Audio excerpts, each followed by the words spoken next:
আউযু বিল্লাহি মিনাশ শাইতানির রাজিম। বিসমিল্লাহির রহমানির রহিম। আমার দেশ পাঠক মেলা আয়োজিত আজকের এই ইফতার মাহফিল এবং আমার দেশ পাঠক মেলা কমিটি গঠন উপলক্ষে আয়োজিত এই সংক্ষিপ্ত সমাবেশের সম্মানিত সভাপতি, সম্মানিত পরিচালক, উপস্থিত আমার দেশ পত্রিকার ঝালকাঠির প্রতিনিধি, বিশিষ্ট সাংবাদিক আমার বন্ধু জনাব শফিউল আজম টুটু, আজকে অনুষ্ঠানের বিশেষ মেহমান বাংলাদেশ সুপ্রিম কোর্টের কথিত যশা আইনজীবী, assistant attorney general of Bangladesh জনাব অ্যাডভোকেট তারেকুল ইসলাম সাহেব, একটু আগে বক্তৃতা দিয়ে গেলেন আমাদের প্রেস ক্লাব ঝালকাঠি প্রেস ক্লাবের সম্মানিত সভাপতি অ্যাডভোকেট আকাশ শিকদার এবং সেক্রেটারি আলামিন ভাই সহ পারভেজ ভাই সহ উপস্থিত প্রিয় সাংবাদিক ভাইয়েরা, উপস্থিত আমার দেশ পাঠক মেলার প্রিয় সদস্যবৃন্দ, সুধীবৃন্দ, আসসালামু আলাইকুম। ইফতারের পূর্ব মুহূর্তে খুব সংক্ষিপ্ত সময়, তারপর আমি কিছু কথা আপনাদের সামনে পেশ করতে চাই। আপনারা জানেন যে এই কথিত যশা সাংবাদিক জনাব মাহমুদুর রহমান সাহেব প্রথম কারাবরণ করেন 2010 সালে। 2010 সালে তথাকথিত আদালত অবমাননার অভিযোগে তাকে প্রায় 10 মাস কারাভোগ করতে হয়। এরপরে আবারও ওনাকে 2014 সালে কারাগারে যেতে হয় এবং 3 বছরের অধিক সময় উনি কারাবরণ করেন এবং কারাগার থেকে বের হওয়ার পরে ওনাকে প্রাণনাশের উদ্দেশ্যে হামলা করে রক্তাক্ত করা হয়। তারপর উনি দীর্ঘদিন এজাইলে ছিলেন, মালয়েশিয়াতে ছিলেন, তুরস্কে ছিলেন। আপনারা জানেন এই জুলাই বিপ্লবের পরে উনি দেশে এসেছেন এবং দেশে আসার পরে উনি কারাভোগ করেছেন। প্রিয় ভাইয়েরা, মাহমুদুর রহমানের অপরাধ ছিল একটাই, উনি সত্যের ধারক ও বাহক ছিলেন। উনি সত্য কথা লিখেছিলেন, কিন্তু সুপ্রিম কোর্টের অ্যাপিলেট ডিভিশন জাস্টিসে বলেছিল যে ট্রুথ ইজ নো ডিফেন্স। এটা খুবই দুর্ভাগ্যজনক ব্যাপার, কিন্তু সেই আদালতকে উনি চ্যালেঞ্জ করেছিলেন যে ট্রুথই হচ্ছে আপনার, সত্যই হচ্ছে সবার উপরে, সত্যই সবার উপরে। প্রিয় ভাই বোনেরা, আপনার যখন এই আমার দেশের উপর যে অবর্ণনীয় নির্যাতন নিপীড়ন চলছিল, আমার দেশের সম্মানিত সম্পাদক মাহমুদুর রহমান সাহেব যখন কারাবরণ করেছিলেন, এই দুইবার কারাবরণের সময় আমি এই ঝালকাঠিতে, বরিশালে, ঢাকায়, যুক্তরাজ্যে বিভিন্ন জায়গায় আন্দোলনের শরীক হতে পেরেছিলাম। এবং সৌভাগ্য বা দুর্ভাগ্যপূর্ণ যাই হোক, আপনার এই সুপ্রিম কোর্টে আরেকজন বিচারপতি ছিলেন মানিক। এই মানিক আপনার আমার দেশের একটি প্রোগ্রামকে কেন্দ্র করে উনি এই যুক্তরাজ্যের আইনজীবীদের বিরুদ্ধে সুয়েমোটো রুল জারি করেছিলেন। সেই মামলাতে আমারও আসামি হওয়ার কথা ছিল। সৌভাগ্য বা দুর্ভাগ্যক্রমে পত্রিকাতে আমার নামটি যায়নি, আমি আসামি হইনি, কিন্তু আমার সহকর্মীরা সবাই আসামি হয়েছিল।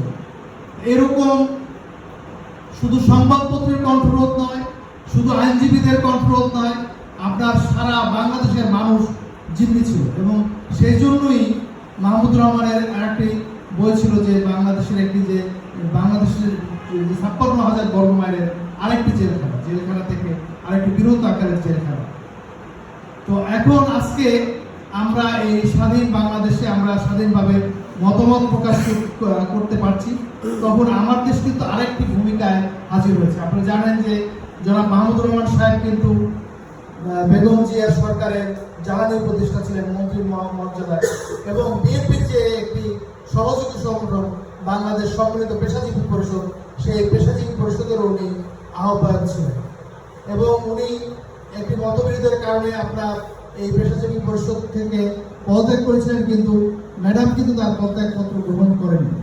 পরবর্তীতে উনি অ্যাজাইল নেওয়ার পরে, বিদেশে চলে যাওয়ার পরে, তখন আপনার জাহিদ ভাই এই কমিটিতে আসেন বা অন্যান্যরা যারা ছিলেন তারা এই সম্মিলিত পেশাজীবী পরিষদের দায়িত্ব গ্রহণ করেন। আমি যেটা বলতে চাচ্ছি, আজকে কিন্তু বিএনপি 2/3 মেজরিটি নিয়ে ক্ষমতায় গিয়েছে। বিএনপির যেটি ভালো সেটিও মাহমুদুর রহমান সাহেব আমার দেশ পত্রিকায় লেখেন, কোনো মন্দ দেখলে উনি লেখেন। এটাই পত্রিকার নীতি হওয়া উচিত। শুধু তোষণ, যেটা আমরা অতীত সরকারে দেখেছি যে একদম তেল নিয়ে নেমে যাওয়া সরকার প্রধানের প্রশংসা করার জন্য, সেটি কিন্তু মাহমুদুর রহমান সাহেব বের করেছেন। আপনারা জানেন যে বিএনপি সরকার, বিএনপি 2/3 মেজরিটি নেওয়ার পরে যে প্রথম সাংবাদিক সম্মেলনটি হয়েছিল, সেই সাংবাদিক সম্মেলনেও উনি জনাব তারেক রহমান সাহেবকে সরাসরি প্রশ্ন করেছিলেন এবং দেশনায়ক তারেক রহমান, যিনি এখন বাংলাদেশের প্রধানমন্ত্রীর দায়িত্বে রয়েছে, উনিও কিন্তু খুব সুন্দরভাবে উনি সেই জিনিসটাকে ক্লারিফিকেশন করেছেন, জবাব দিয়েছেন। এটাই গণতন্ত্রের সৌন্দর্য, পত্রিকার সৌন্দর্য। সেই সৌন্দর্য আমরা আমার দেশ থেকে পাচ্ছি। আজকে এই ইফতার মাহফিলে আপনারা যারা পাঠক মেলার সদস্য রয়েছেন, তাদের কাছে আমার বিনীত আবেদন, আপনার এই পত্রিকাটি কিন্তু বাংলাদেশের শুধু পত্রিকা নয়, এটি একটি ইনস্টিটিউশন।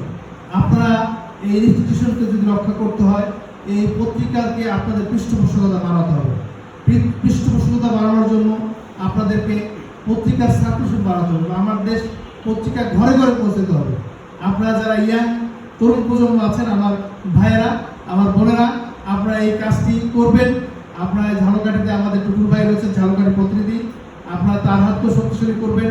আমরা চাই যে ঝালকাঠির আনাচে কানাচে আপনারা এই আমার দেশ পৌঁছে যায়, এবং এটাও চাই সাথে সাথে টুকুর ভাইয়ের কাছে আমার অনুরোধ যে ঝালকাঠিতে যত সমস্যা রয়েছে, যত সম্ভাবনা রয়েছে, সেগুলো উনি ওনার এই আমার দেশ পত্রিকার মাধ্যমে জাতির সামনে তুলে ধরবেন, এবং আমরা যাতে সেই বিষয়গুলো নিয়ে, ঝালকাঠি সন্ধান হিসেবে কিন্তু আমাদের একটা দায়িত্ব রয়েছে, আমরা যাতে এই আমার দেশের দিক নির্দেশনা আমরা যাতে সেই দায়িত্ব পালন করতে পারি, আমরা ঝালকাঠিকে এগিয়ে নিয়ে যেতে পারি।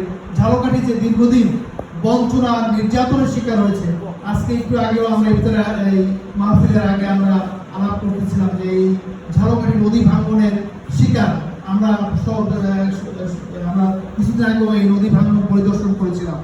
এরকম যেসব সমস্যা রয়েছে, মাদক দ্রব্যের সমস্যা রয়েছে, আপনার সড়ক যোগাযোগের সমস্যা রয়েছে, আপনার কমিউনিকেশনের প্রভাব রয়েছে, সমস্যা রয়েছে, তারপর আমাদের বেকারত্ব রয়েছে, বিভিন্ন সমস্যা রয়েছে এবং অনেক সম্ভাবনা রয়েছে।